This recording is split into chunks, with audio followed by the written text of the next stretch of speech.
MSU NIL. Bob Skandalaris, the Tom Mass Show.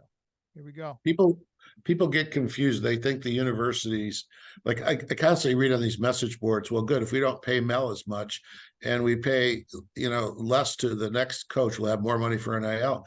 It doesn't work that way. Hold that thought, because I want to come back to that. Okay. Because we're not recording radio, but that's a really good point. And I want to get to my, I want to give you a chance to talk about that. That was the whole point. And this so well, and people on the video, you're seeing, you're getting I'm telling you guys, on the video side of things, this is gold, because you're getting that's why I'm so glad I ran into Bob. Sandy and I ran into Bob at the football game a few weeks ago. This, again, convoluted, complicated, and I'm kind of engaged with it a little bit, but I mean, for the average fan, Bob's going to share some good stuff with us, but stick around. You want to listen to all of this. Here we go. All right. Bob Skandalaris is my guest today. MSU NIL. I knew this was going to be interesting, and we were talking explaining the NIL, the portal, and sort of the imbalance that's been occurring.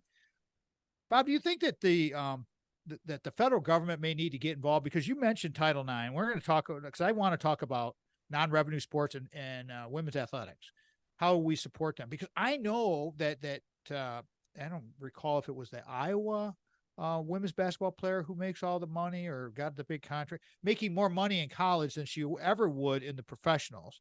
Am I speaking correctly? Was that the right school? Yeah, there's the Iowa girl on basketball, and then there's the super NIL girl down in LSU, the gymnastics girl. Yep, that's right. I read about her too. So this is, but the balance that's there, when we try to balance out the number of scholarships that the university can divvy up, because we have 700.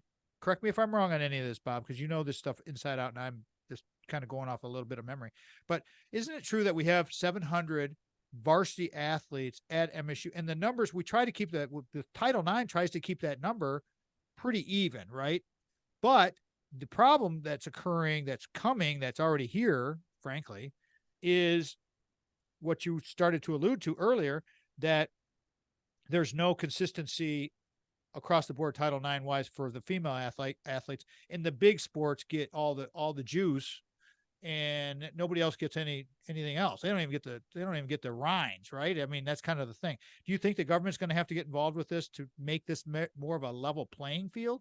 Well, there is a Title IX lawsuit out there, so nobody knows how that's going to get resolved. And there is a push right now for universities to be able to spend some of their foundation money and just their unassigned money on NIL.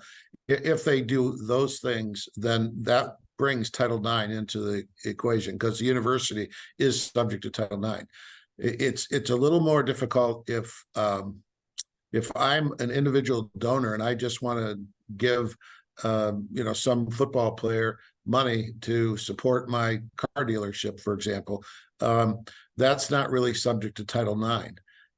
But it isn't fair, the amount of money that goes to football and basketball compared to the women's sports, and they work just as hard as the men. So, you got to find a way to even it out, even though one could argue that losing a top basketball player does more to hurt the program than losing a gymnast does to the university. It might devastate the gymnastics team, but it's not as visible on the university. So, I think that we'll see what happens with that lawsuit. But I think there's going to have to be a better allocation of funds to be fair.